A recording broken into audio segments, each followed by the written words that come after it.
নমস্কার বন্ধুরা, আমাদের চ্যানেল বায়োস্কোপে আপনাদের সবাইকে স্বাগত। আজ আমরা 2024 সালে রিলিজ হওয়া লাকি ভাস্কর মুভিটি এক্সপ্লেন করব। তো চলুন সময় নষ্ট না করে এক্সপ্লেন ভিডিওটি শুরু করা যাক। কিন্তু তার আগে যদি আপনারা চ্যানেলে নতুন হয়ে থাকেন তাহলে চ্যানেলটিকে অবশ্যই সাবস্ক্রাইব করে নেবেন। মুভির কাহিনী শুরু হয় 1992 29 মার্চ বোম্বাই থেকে, যেখানে আমরা মুভি হিরো ভাস্কর কুমারকে জগিং করতে দেখি। ভাস্কর আমাদের স্টক মার্কেটিংয়ের ব্যাপারে বলতে থাকে, বলে টাকা কামানোর রাস্তা তো অনেক আছে, কিন্তু বোম্বাইয়ের লোক দালাল স্ট্রিটকে সালাম করে, এই জন্য বোম্বেকে ক্যাপিটাল অফ মানি বলা হয়। যখন ভাস্কর এইসব কিছু বলছিল তার কিছুক্ষণ পরই তার কাছে সিবিআইয়ের চিফ ইনভেস্টিগেটর লক্ষ্মণ রাও চলে আসে আর ভাস্করকে জিজ্ঞাসাবাদের জন্য মাগদা ব্যাংকে নিয়ে যায়, যেখানে আগে ভাস্কর কাজ করত। তারপর লক্ষ্মণ রাও বলে, তোমার উপর ফ্রড কেসের অ্যালিগেশন আছে। সেই সময় ভাস্করকে তার স্ত্রী ফোন করে বলে বাড়িতে সিবিআই এসেছে, কাগজের তল্লাশি নিচ্ছে। বিনা প্যানিকে ভাস্কর অডিয়েন্সকে ফ্ল্যাশব্যাকের কাহিনী শোনায়। ভাস্কর এই মাগদা ব্যাংকে কাজ করত, 6000 টাকা তার স্যালারি ছিল। ভাস্কর মার্কেটে প্রচুর টাকা ধারও নিয়েছিল, বড় বড় স্বপ্ন দেখত, কিন্তু পকেটে টাকা ছিল না। মাগদা ব্যাংকের ডিসেন্ট এমপ্লয়ি ছিল, টাইমের আগে সব কাজ করে দিত। এর সাথে 3 বার ভাস্কর বেস্ট এমপ্লয়ি অফ দ্য ইয়ারও হয়েছে। যে সময়ের কথা বলা হচ্ছে 1979 সময়, তখন কম্পিউটারের অত চল ছিল না, তাই হিসাবপত্র সব খাতাতেই লেখা হতো। ভাস্কর ব্যাংকে আসার পর ওর প্রথম কাজ নারায়ণ স্যারের সাথে লকারে যায় আর টাকা বার করে নিয়ে আসে। আসলে ভাস্কর ব্যাংকের ক্যাশিয়ারের কাজ করত। পরে যা বেঁচে থাকতো তা ভাস্কর ব্যাংকের লকারে রেখে আসতো। তারপর দেখা যায় ভাস্কর প্রত্যেক দিন বাড়ি যাওয়ার সময় ব্যাংকের সামনে একটি মারুতি 800 গাড়ি দেখত। সেই গাড়িটি ব্যাংক কাস্টমার লোন না দেওয়ায় বাজেয়াপ্ত করে নিয়েছে। তখন তার বন্ধু সাম্বাকে দেখা যায়। সাম্বা ও ভাস্কর স্কুলের বন্ধু ছিল। এখন সাম্বা মাগদা ব্যাংকে ক্লার্কের কাজ করে। সাথে আরও একটা কথা জানা যায়, ভাস্কর আরও অন্য একটি কাজ করত। ব্যাংকের ডিউটি শেষ করে ক্যাফেতে বসে জরুরি লোকেদের কিছু টাকা নিয়ে ফর্ম লেখালেখিতে সাহায্য করত। ভাস্কর যদিও ব্যাংকে কাজ করত, কিন্তু ও যা স্যালারি পেত তাতে হতো না, তাই সে সবার থেকে ধার নিয়েছে। এর মধ্যে ভাস্কর পাটেল ভাইয়ের থেকে 12,000 টাকা ধার নিয়েছে। এরপর ভাস্করের ফ্যামিলিকে দেখানো হয়। ভাস্করের বাবা সিএ ছিল। বিজনেসে বন্ধুর থেকে ধোকা পাওয়ায় ভাস্করের বাবা প্যারালাইসিস হয়ে যায় আর কারোর সাথে কথা বলে না। তারপর ভাস্করের স্ত্রীকে দেখা যায়। ভাস্কর ও তার স্ত্রী কলেজ থেকে দুজনকে ভালোবাসে। তারা পালিয়ে বিয়ে করেছে। ভাস্করের 6 বছরের একটি ছেলে আছে, যার নাম কার্তিক। ভাস্করের একটি ছোট ভাই ও বোন আছে। ওরা কলেজে পড়ে। ভাস্করকে তাদের কলেজের ফিসও দিতে হয়। পুরো ফ্যামিলির দায়িত্ব ভাস্করের ওপর থাকায় ভাস্কর ও তার স্ত্রীকে বুঝে সংসার চালাতে হয়। এরপর সুমতির ফ্যামিলিকে দেখা যায়। সুমতির ফ্যামিলি সুমতির বিয়ের বিরুদ্ধে ছিল।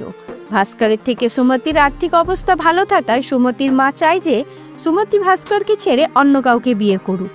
সুমতির ফ্যামিলি ভাস্করকে সম্মানও করতো না, যা দেখে সুমতির একদমই ভালো লাগতো না, কিন্তু তাও ভাস্কর তার ফ্যামিলির খুব খেয়াল রাখত। এর সাথে দেখা যায় পাটেল ভাই প্রায় টাকা চাইতে ভাস্করের বাড়ি আসে।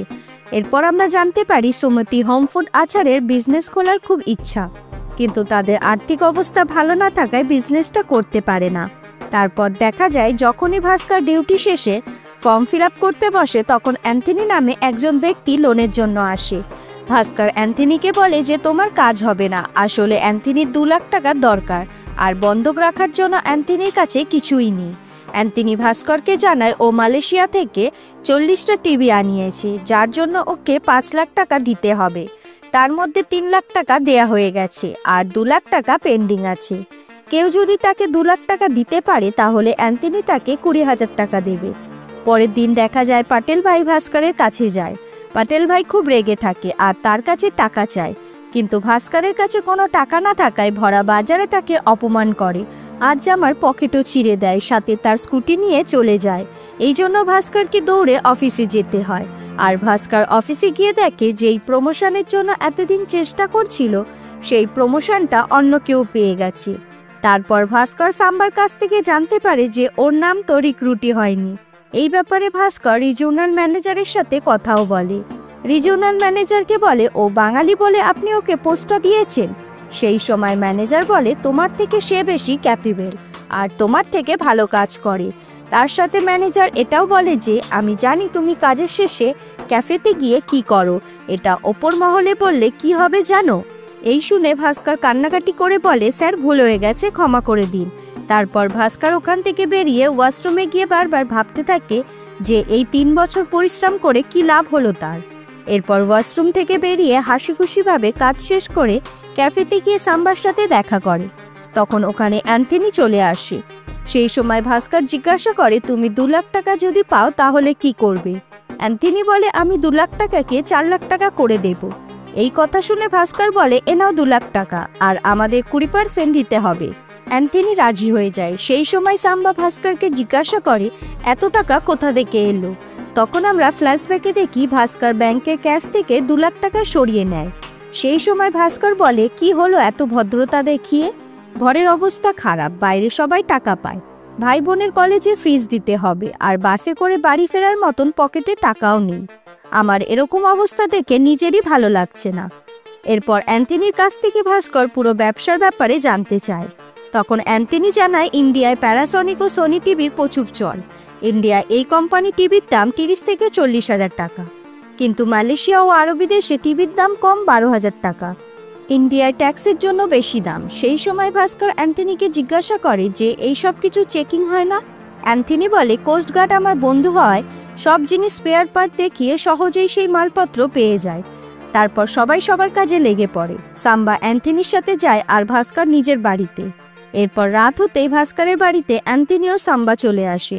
অ্যান্থনি সানডে টাকা দেওয়ার কথা, কিন্তু সে ফ্রাইডেই চলে আসে ভাস্করকে টাকা দিতে। অ্যান্থনি ভাস্করকে তার 2 লাখ টাকা ও তার 20% দিয়ে দেয়, আর বাদবাকি নিজের কাছে রেখে দেয়। এইভাবে ভাস্কর পরবর্তী সময় অ্যান্থনির সাথে কাজ করতে থাকে। ব্যাংকের লকার থেকে টাকা বার করে অ্যান্থনিকে দিত, আবার কাজ শেষ হওয়ার পরে রেখেও দিত। এইভাবে অনেক দিন চলার পর ভাস্করের কাছে অনেক টাকা হয়ে যায়, যার জন্য সুমতি ভাস্করকে সন্দেহ করতে থাকে আর জিজ্ঞাসা করে, এত টাকা কোথা থেকে আসছে? কি কাজ করছো তুমি? তখন ভাস্কর সুমতিকে বলে, বন্ধুর সাথে মিলে ইম্পোর্ট এক্সপোর্টের ব্যবসা করছে, আর ব্যাংকের কর্মচারী বলে কাউকে এই কথাটা বলতে পারে না। দেখা যায় তো ভাস্কর মিথ্যে বলেনি, ঘুরিয়ে ফিরিয়ে সত্যিই বলেছে। এরপর দেখা যায় ভাস্কর তার ছেলের জন্মদিন পালন করে, আর ওখানে অ্যান্থনি আসে। অ্যান্থনি ভাস্কর ও সাম্বাকে বলে, আমার ছেলে আমেরিকায় থাকে, ও আমায় আমেরিকায় ডাকছে। এই জন্য আমি একটা বড় কাজ করতে চাই, যাতে অনেক টাকা আমি আমেরিকায় নিয়ে যেতে পারি। আমার ছেলের ওপর বোঝা হতে চাই না, এই জন্য একটা বড় কাজ করতে হবে। অ্যান্থনি বলে, মালয়েশিয়া থেকে 3টি ইম্পর্টেন্ট গাড়ি আসতে চলেছে, ওর দাম মোটামুটি 10 লাখ টাকা। আমরা যদি ওগুলো বিক্রি করতে পারি তাহলে 50 লাখ টাকা পাবো। এতদিন ভাস্কর 2 লাখ টাকা বার করছিল, কিন্তু এখন ওকে 10 লাখ টাকা বার করতে হবে। তারপরের সিনে দেখা যায় নারায়ণ স্যারের জন্য অনেক চেষ্টা করেও ভাস্কর টাকা বার করতে পারছিল না। সেই সময় ভাস্কর একটা বুদ্ধি বার করে। যখন ভাস্কর ও নারায়ণ স্যার ব্যাংকের লকারে টাকা রাখতে যাচ্ছিল, সেই সময় ভাস্কর সাম্বাকে নারায়ণ স্যারকে ফোন করে ব্যস্ত রাখতে বলে। সেই কথা মতন সাম্বা নারায়ণ স্যারকে ফোন করে তার মেয়ের বিয়ের ব্যাপারে কথা বলে ব্যস্ত রাখে।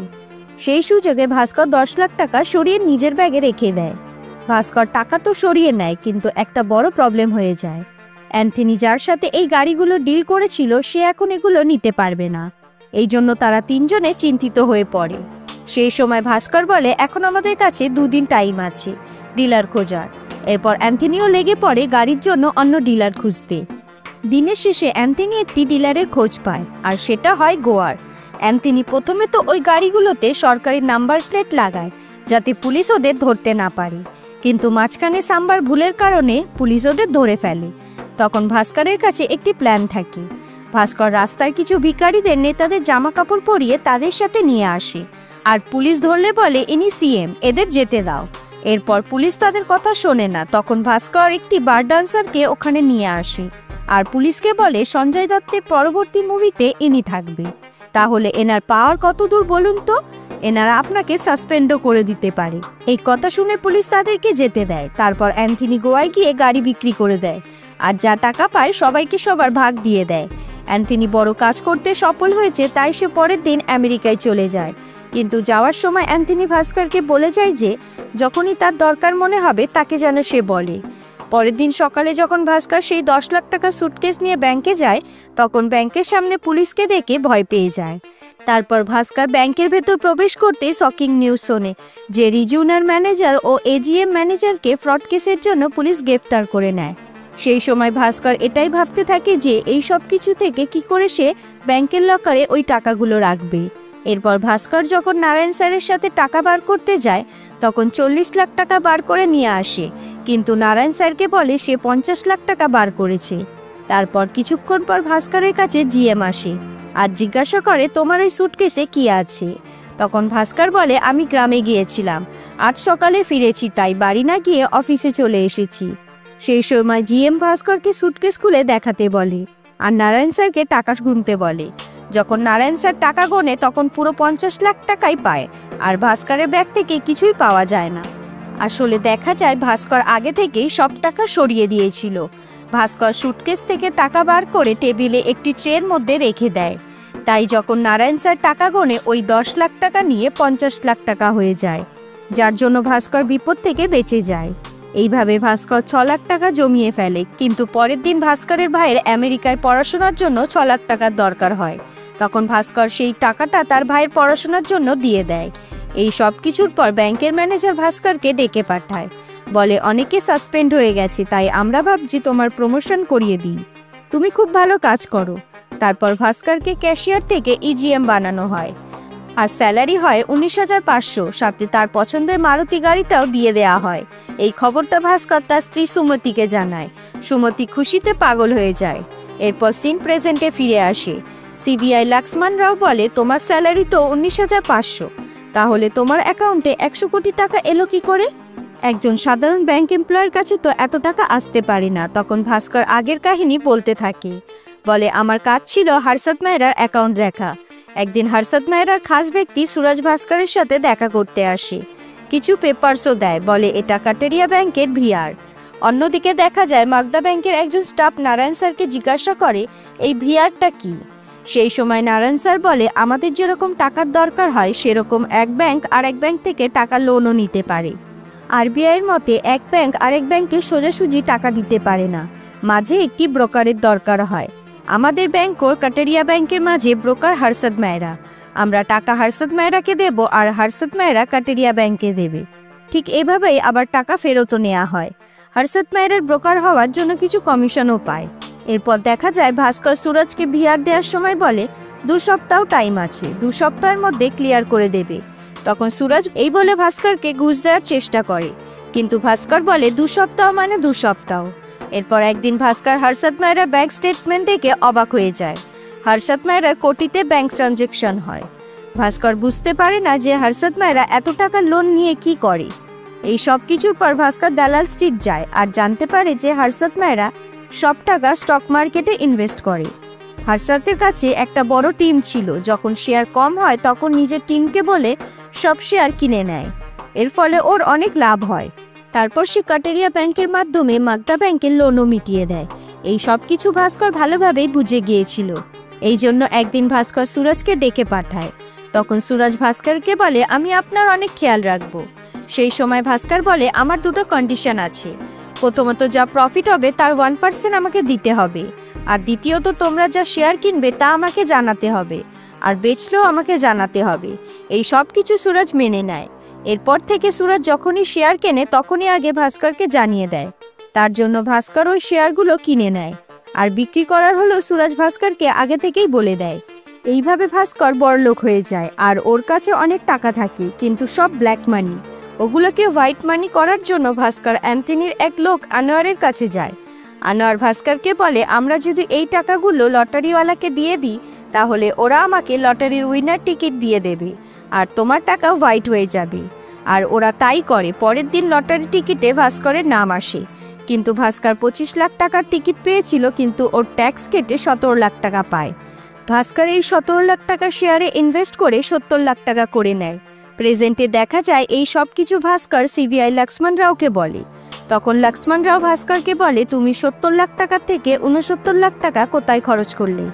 ভাস্কর যা হয়েছিল বলতে থাকে। ভাস্কর বোনের বিয়ে ঠিক করে দেয়। একদিন ভাস্কর বোন ও স্ত্রী সুমতিকে নিয়ে একটি সোনার দোকানে যায়, কিন্তু ওরা ভাস্করদের সম্মান করে না। তাই ভাস্কর ওদের দেখানোর জন্য একটি দামি গাড়ি কিনে ওই দোকানে যায় আর সব সোনা কিনে নেয়। যেই লোকগুলো ভাস্করকে অসম্মান করেছিল সেই লোকগুলো তার কাছে ক্ষমা চায়। ভাস্করের কাছে আর টাকা থাকে না। তারপর যখন সুরজ আবার ভিআর নিয়ে আসে তখন ভাস্কর 1% টাকা পায়। আর ওই টাকা নিয়ে ভাস্কর আনোয়ারের কাছে যায় যে টাকাটা কিভাবে হোয়াইট করব। সেই সময় আনোয়ার ভাস্করকে একটি ব্যবসার আইডিয়া দেয়। তখন ভাস্কর সুমতিকে একটি হোম ফুড আচারের বিজনেস খুলে দেয়। আনোয়ার এই বিজনেস রিলেটেড একটা অ্যাকাউন্ট খোলে আর ভাস্করের কাছে অনেক টাকা হয়ে যায়। তারপর দেখা যায় ভাস্করের ব্যবহার ধীরে ধীরে খারাপ হয়ে যায়, সবার সাথে খারাপ আচরণ করতে থাকে। সুমতি তার আগের ভাস্করকে হারিয়ে ফেলে। ভাস্করের মধ্যে এত অ্যাটিটিউড চলে এসেছিল যে ও কারোর সাথে ঠিকভাবে কথাও বলতো না, যার জন্য সুমতির সাথে ভাস্করের মাঝে মাঝে ঝগড়াও হয়ে যেত। কিছুদিন পর কাটারিয়া ব্যাংকের ম্যানেজার ভাস্করের কাছে আসে, কারণ ওনার একটা লকার খোলার ছিল। ভাস্কর বলে, আপনার আসার কি দরকার ছিল, আমি খবর পাঠালে কাউকে পাঠিয়ে দিতাম। তখন কাটারিয়া ব্যাংকের ম্যানেজারের চোখ পড়ে কাটারিয়া ব্যাংকের ভিআরের ওপর। এই দেখে অবাক হয়ে যায় আর বলে, হর্ষদ মায়েরা আমাদের ধোকা দিয়েছে। ও শুধু 1 থেকে 2 কোটি টাকা ব্যাংক রিসিপ্টে সাইন করত, কিন্তু এখানে তো জানা যায় হর্ষদ মায়েরা কাটারিয়া ব্যাংকের নকল কাগজ বানিয়ে মাগদা ব্যাংকের থেকে 90 কোটি টাকা লোন নিয়েছে। এছাড়াও কাটারিয়া ব্যাংকের ম্যানেজারের সাইনও নকল করে নিয়েছে। এই খবরটা বাইরে চলে গেলে কাটারিয়া ব্যাংকের ম্যানেজার ও মাগদা ব্যাংকের ইজিএম বিপদে পড়বে আর জেল যাওয়া তো নিশ্চিত। এই কথাটা কাটারিয়া ব্যাংকের ম্যানেজার ভালোভাবেই জানতো, তাই এই কথা ভাবতে ভাবতে তার হার্ট অ্যাটাক হয়ে যায় আর সে মারা যায়। এই সব কিছু দেখে ভাস্কর রেগে যায় আর সুরজকে বলে, তোমরা আমাদের ঠকিয়েছ, তোমরা এগুলো কি করে করতে পারো? আগের ভিআরের টাকা তোমাদের সব শোধ করতে হবে, না হলে সব পুলিশকে বলে দেব। সেই সময় সুরজ বলে, কি করে, তুমিও আমাদের সাথে জড়িত আছো, ভুলে যেও না। এই সব কিছু শুনে ভাস্কর বুঝতে পারে সে খুব বড় বিপদে ফেসে গেছে। এরপর ভাস্করের কাছে পুলিশ স্টেশন থেকে ফোন আসে আর ভাস্কর জানতে পারে সাম্বাকে পুলিশ অ্যারেস্ট করে নিয়েছে। সাম্বা ভাস্করকে বলে ও ইনলিগাল কাজে চলে গিয়েছিল, যার জন্য ওর অনেক লস হয়ে গেছে। তখন ভাস্কর সাম্বার সাহায্য করে। তারপর দেখা যায় সুমতির ফ্যামিলিরও টাকার দরকার হয়, কিন্তু সুমতি তার ফ্যামিলিকে সাহায্য করে না, কারণ যখন ভাস্করের টাকার দরকার ছিল তখন ওরা সাহায্য করেনি। সেই সময় সুমতির মা সুমতিকে বলে, এই হোম ফুড আচারের আইডিয়াটা ওনার ছিল, তাই সে বড়লোক হয়েছে। এই শুনে সুমতি রেগে যায় আর পুরো বিজনেস নষ্ট করে দেয়। সাথে সুমতি ভাস্করকে বলে, আমার আগের ভাস্কর চাই, আমার কাছে অনেক টাকা থাকলেও আমি কিছুই করতে পারবো না। তারপর দেখা যায় অনেক বছর পর ভাস্করের বাবা কথা বলে ওঠে আর ভাস্করকে রুমে ডেকে নিয়ে গিয়ে বলে, আমি তোমার ফ্রড কাজের ব্যাপারে সব জানি, আমি সিএ ছিলাম, আমাকে বোকা বানানোর চেষ্টা করো না। তুমি জুয়া খেলো, জুয়া খেলা খারাপ নয়, কিন্তু কখন থামতে হবে সেটা জানা উচিত। ভাস্কর ভালোভাবে বুঝতে পারে যে ওর বাবা যেটা বলছে সেটা ভুল নয়। এই জন্য পরের দিন যখন সুরজ আসে তখন ভাস্কর ভিআরে সাইন করতে মানা করে দেয়। পরে ভাস্করের কাছে ব্যাংকের ম্যানেজারের ফোন আসে আর বলে ভিআরে সাইন করে দিতে। ভাস্কর বলে, হ্যাঁ সাইন করে দেব, কিন্তু ভাস্কর ভিআরে সাইন না করে এদিক ওদিক পালিয়ে বেড়াতো।